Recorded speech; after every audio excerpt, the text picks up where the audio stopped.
up, YouTube? Welcome back to my channel. I knew they were going to come with it sooner or later. The kings of the breakdowns, new rock stars, She-Hulk episode 2 breakdown, Easter eggs, and details that we missed. Let's check this out.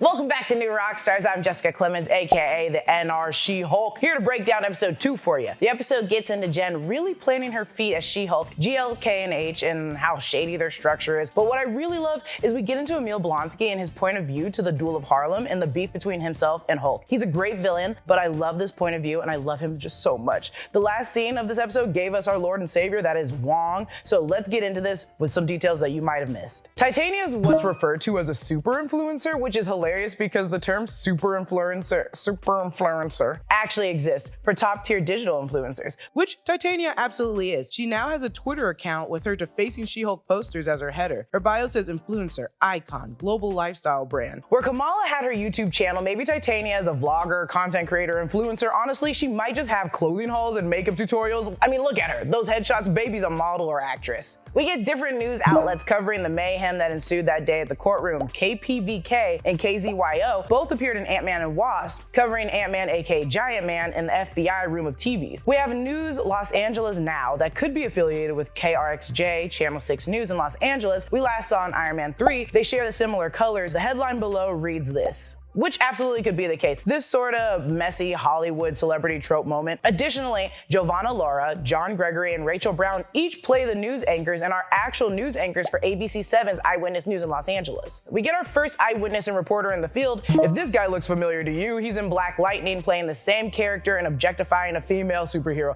My dude stays typecasted. They came up with the name She-Hulk, and thank God it wasn't Chick Hulk, but like Bruce mentioned in episode 1, you never have a choice with these names. We make it to the Legal Ease Bar and Grill. Love how green it is. Legalese is the conventional way legal documents are written, so sorta a pun.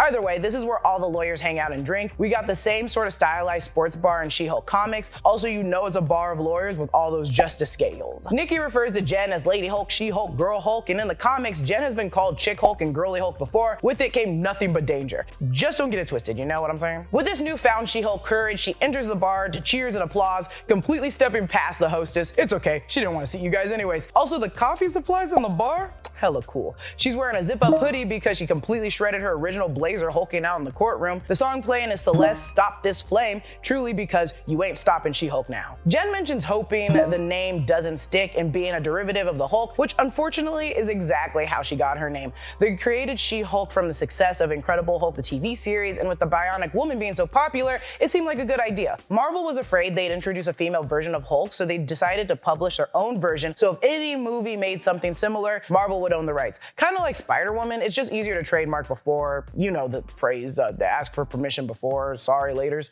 Is that what they say? Later on, Jen says this to Nikki. I'm not. No, I did not go to law school and rack up 6 figures in student loans to become a vigilante. That is for billionaires and narcissists and adult orphans for some reason. Probably referring to people like Steve Rogers, Thor, most definitely Tony Stark. I'd argue Natasha as well, but I just wouldn't necessarily call her a narcissist, you know? When Nikki suggests being an Avenger to Jen, Jen says this, play me another clip. Do the Avengers offer healthcare? I don't. Maternity leave, a pension, are they even paid? This got me thinking, yeah, what are the benefits? Now, in the comics, they got a lot. According to the Avengers UN Charter and Avengers Annual, they got free healthcare, they had stipends, a retirement fund, access to Avenger vehicles, weapons, and a lot more. But in the MCU, it's looking kind of bleak. So remember back in Falcon and Winter Soldier when Sam was trying to get a bank loan? Sam's got government contract earnings, so that could make a lot. Also, since he's a hero, people are inclined to help you. You know, the old soup civilian benefits. They have free housing on Avengers campus, access and security clearance to the Avengers facilities, but most of what we know about their actual benefits is still sort of up in the air. Also, people like T'Challa, Thor, Vision, Iron Man don't really need the benefits. They had endless money or were just a robot, so they probably overlooked people like Natasha, Clint, and Wanda who needed it. Her DA boss goes to talk to her, and he's pretty uncomfortable around She-Hulk and asks her to change to Jennifer Walters because it's a serious conversation. These little microaggressions should be noted because it's reinforcing that She-Hulk can physically be too much or dominating or just make people uncomfy, and that's all bullshit. When Jen changes from She-Hulk to Jennifer Walters, she's intoxicated and mentions it's because of the change of her metabolism.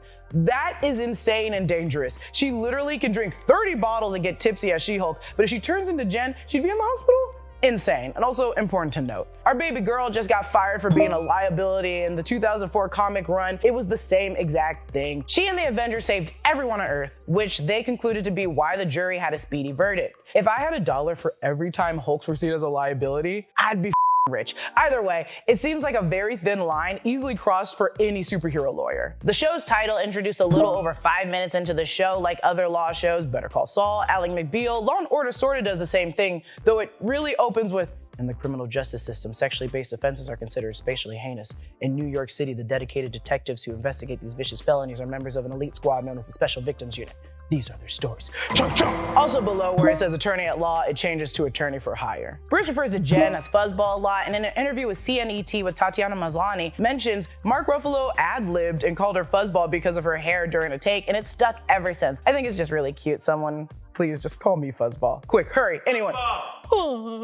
We get a shot of Jen's apartment with Nikki. We see the takeout food, truly too many lamps. You have 4 big windows. What do you need 5 lamps for? And wine bottles. It's hard looking for a job, and I get it. Let's not forget the Velvet Devil Merlot bottles sitting on the table. Washington State wine, baby, represent. They also put this devil wine in there to torment Voss.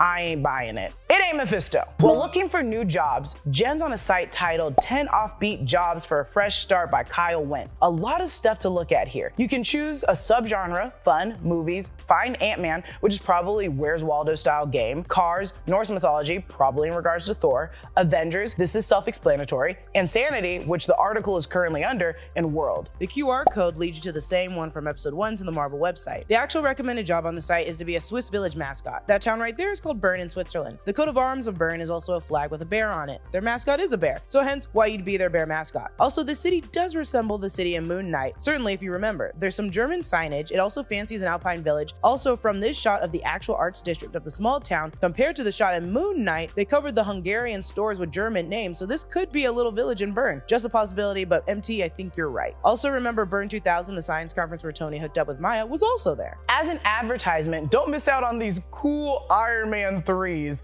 Dear God. It has Tony's heart symbol above it. Also, this indicates there was an Iron Man 1 and 2 sneaker. If you're thinking, dang, I gotta get on those quick, Adidas did a collab with Marvel and made Stark shoes, so I'm sure you can still get them. For related articles, we have man fights with metal claws in a bar brawl. How is this not about Wolverine? I repeat, this is absolutely about Wolverine. Who else would it be? This literally happened in the first X-Men movie. Why there's a giant statue of a man sticking out of the ocean, thank God it's been finally addressed. This is referring to Tiamat and Eternals. So now it's a little after Eternals. They're aware of what happened, so the timeline for this show is ever changing. Head writer Jessica Gao said it was a little after Shang-Chi, but Marvel's page on Disney Plus puts it right after Moon Knight. I think we'll get more evidence as the show continues to where it really lands. Either way, these writers are truly just the best. I love this. Keep teasing us. Go ahead. We get a glimpse of Jen's phone. The wallpaper is Captain America's ass. Bless. No date though, you know, for timeline reasons. We're first introduced to Jen's dad, Morris Walters, played by Mark Lynn Baker, who's been on a ton of Law & Order and Ally McBeal, and Jen's mom, Elaine Walters, played by Tess Malice Kincaid, who played a judge on Bluff City Law. Just to say, every actor has probably been on a law show at least once in their life. We meet Uncle Tucker, played by Michael H. Cole, who was also the acting coach on WandaVision, Black Widow, and Guardians of the Galaxy Volume 2, Cousin Ched, played by Nicholas Cerrillo, and Aunt Melanie, played by Candace Rose, aka Chrissy's mom in Stranger Things, and Aunt Rebecca, played by Elizabeth Becca. And unless there's 2 Aunt Rebeccas in that world, that could be Bruce's mom, Rebecca Banner, which is weird. I don't know why she's so quiet. Oh, she's allowed to be quiet. Everyone's allowed to be quiet, I guess, but like, that's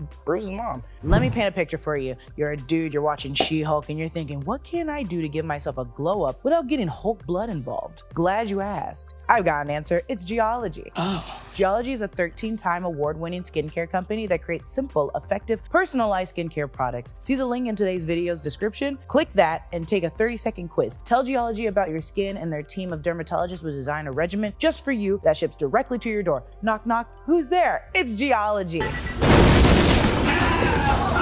Their products are great for whatever you're worried about. Acne, dark eye circles, or wrinkles. You'll be sent a 30-day trial. See, that's easy to incorporate into your routine, whether you're new to skincare or a seasoned expert. You know how dudes of New Rockstars always look fresh-faced? I'm talking Zach Brennan and Tommy. No matter how many straight hours of nerd stuff they've been watching, this is their secret. It's Geology. Specifically, their fancy eye cream. Geology makes it easy to take care of your skin. No need to become an amateur dermatologist. They're offering a crazy deal right now. You can get it for 70% off Oh my gosh, 70% off on their 30-day 5-piece trial kit. Head to geology.com to get 70% off your 30-day trial when you use the code ROCKSTAR70, or just click the link below. That's geology.com. Promo code ROCKSTAR70 to save 70% off on your 30-day trial. Take it away, Jessica. Jen's mom mentioned a nice young man she wants her to meet who wants to be a superhero one day and is super young. Jessica Gao confirmed on Twitter it's her assistant, Yusong Liu, but on the closed captions it says Yusuf, so it could be Yusuf Abbas. Yusuf appeared in Civil War Marvel Snapshots #1 as the helper who loves superheroes like the Avengers and later developed some mutant powers. To answer Walter's question brought up at the dinner table, That Hawkeye guy, what happens to those arrows of his? I mean, does he go around and collect them when he's done? Hawkeye at times will go back and retrieve his arrows, more so if he runs out like in Hawkeye the series. And in the first Avengers, he ran out of arrows, he retrieved one from the Chitauri he just killed and used his last arrowhead to make it into a grappling hook, so it's not beyond him to go recover lost arrows. But as for the trick arrows that have already been used, the arrow shafts that are left behind, it could be dangerous, I guess, if you tripped and fell onto it, but that's the DODC's job to clean it up. When Jen's dad says you didn't even destroy a city in reference to Hulk's notorious hulking out and destroying everything, I could, break down every time Hulk destroyed a city or something, but I'll just do a quick scroll right here.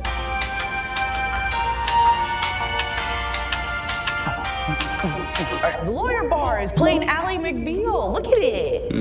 That's all. Like in the comics, Holden approaches Jen for this phenomenal job offer at the bar, and with the same amount of little respect, he's so shady. This look that he gives the bartender, again, I just want to say, if Holden is orchestrating all of this, I said it first. Now, I'm not saying he's anything wild, but let's keep in mind some folks could be Skrulls. There's also a little statue behind Jen. This isn't quite the Lady Justice statue. She's holding a candle, it looks like. A lot of statues like this will probably be seen throughout the show, like this one at GLK&H. And we've arrived at GLK&H. It's massive and Jen's looking damn confident. That is until she doesn't know how to open this door. She-Hulk would just rip that off the handles. Holden mentions how eccentric superhumans are appearing more and more. In Marvel Comics, superhuman was applied to those way beyond normal human physical conditions. Altogether, they're superhumans, which we've got into in She-Hulk, enhanced individuals, the DODC refers to them as this in Miss Marvel, Inhumans, which we've seen in Black Bolt and Multiverse of Madness 838, and mutants. Brandon and I do a great big Q on this and how classifications could work in the MCU, so go ahead and just click back on over to that. Holden also mentions that he wants Jen showing up to work and at court as She-Hulk, the complete opposite of what he wanted in the comics. In the comics, he wanted her to only work as Jennifer, a sharp attorney with a keen, focused mind. He's just trying to use her. He's hella sketchy. Take a look at all those comics. In the 2004 She-Hulk run, Stu Cicero worked in the basement of GLK&H, monitoring all the Marvel comic books that people use for research. This could be our Stu, and this is where you refer back to for research. It's like a library. We meet Pug, played by Josh Shigara. I love Pug. Not only is he super supportive and loves Jen in the comics, he's clearly very funny and just kind of gross here. Pug has a wild history, paying for school by being a bouncer. He was saved by Spider-Man, and he's just an awesome bestie. If you look closer in the basket, we have a plaque for Jennifer Walters' name, the same cup we saw in episode 1, the See You Later Litigator, and office supplies. Oh, and sorry, I almost forgot about the poop map. God, I love him so much. We find out Jen's first case is the parole of Emil Blonsky, aka Abomination. Quickly, let's go down memory lane with Abomination. Emil Blonsky was a former special ops, met up with Thunderbolt Ross, who injected him with the super soldier serum. He tries to take on Hulk, loses. Then he took on Hulk's blood and transformed into an Abomination. He then tried to kill Hulk in the Duel of Harlem and lost. He's been mentioned since almost being on the Avengers, and we've seen Wong releasing him out of prison just to kick his ass. He also specifically wants to retain Jen as his attorney. That's important to know, and also very suspicious. We finally get to the DODC's Supermax prison, the Cube. It's kind of like the Raft, which we saw in Civil War, but this, I suspect, is in Cali, the Death Valley-ish area. Seeing as in the comics, this version was in Nevada. This is also where the clandestines are sent to in Miss Marvel episode 4. At the entrance, it says Department of Damage Control Supermax Prison. We see their DODC sigil. This is all legit. The entry guard, Foley, is played by Matt Scholar, But on his hat, the symbol doesn't match the DODC sigil. his hat reads at the bottom, FBPCA. FBP stands for Federal Bureau of Prisons, so this one's the California division. The top says Superhuman Federal Penitentiary, with the symbol looking like the U.S. Department Justice logo. I think it's suspicious that the guard's uniform doesn't even slightly resemble the DODC's. Could the Supermax prison outsource their guards? Right now, I think the big cheese overseeing this is Val, rather than the DODC. She's like the point of contact, if you will. We get a little call back here to Sons of the Lambs. You're gonna serve me up with some fava beans and a nice can. This is a prison. When Hannibal discloses how he ate the census taker's liver with some fava beans and a nice Chianti. Yee! we see Emil Blonsky, played by Tim Roth, and yes, it's the same cell we see in Shang-Chi. Truly, I'd go crazy in something like that, and I'm glad Wong was sneaking him out. In the trailer, when Emil Blonsky turns into Abomination, he hits his head on the ceiling, triggering a red alarm and wave of red lights. The same alarm sets off when Jen steps over the yellow line. It's probably like a sensory alarm, imagine the game Operation if you will. But also, this doesn't even phase Emil. We also see a painting of the sun setting over an ocean, and maybe he painted it. But the calming ocean presence and suns getting real low is truly Smart Hulk 101. He's in Mexico, doing yoga by the beach, settling with his inner Hulk. Him and Emil aren't so different, and it's mentioned later that Hulk and him exchanged letters briefly, so maybe Hulk gave him some advice. Abomination chooses not to change, and I'm not trying to be a wild person and connect this to everything, but I mean, come on. If this entire game is a game of chess, Val probably persuaded Emil to reconcile with the idea of Bruce Banner, ushered him to hire his cousin to represent him. Bonus, she's a good lawyer, she'll probably win, but along the way, will turn back into Abomination when easily angered by Jen or Bruce, because when he even mentions Bruce there, look at his eyes, it's pure resentment, then gets picked up by the hands of Val, then watch Val be his parole officer. Emil mentioned he's been talking to 7 people within the prison pen pal program and wants to run away with them on their purchased property for him. I support this polygamy. Also, I think we see them in the She-Hulk trailer. You see Jen near Emil's cell, and behind her are 7 people standing wearing white tops and I think crowns. So yeah, I think that's his 7 partners. I'm also like, girls, you saw Abomination, you saw what he did to Harlem. Why are you over him? Like, whatever. Speaking of which, they mentioned the Duel of Harlem when Abomination went buck wild toe-to-toe with Hulk and the Incredible Hulk. But what I really love here is Emil's sadness in retelling his point of view of everything and truly how the US government let him down, and Hulk was the threat, which refer back to my earlier scroll of all the things Hulk has destroyed in the MCU to see how much of a threat he kinda is. But truly, Hulk didn't really suffer the same as Abomination. Hulk is kind of a hero now and Abomination's a prisoner? It's worth pondering. Once we're out of the prison and back at Jen's apartment, she calls Bruce to give him the 411. Smart Hulk is on the Sakarian Class A Superior Craft? Why? Is it to see his son? Is it to further study the city? I think he's been back after Thor Ragnarok and we just haven't seen it, because how else would he have brought back those Sakaar gems, what we saw in the first episode? This courier ship is, oh my god, it's insane. Okay, so on it, we see the Mighty Honk behind him from episode 1, some binders and folders on the shelf. The big binder used to follow Hulk's evolution. Why would he need that? A lot of the same tech from the basement lab in Mexico. Also, Hulk,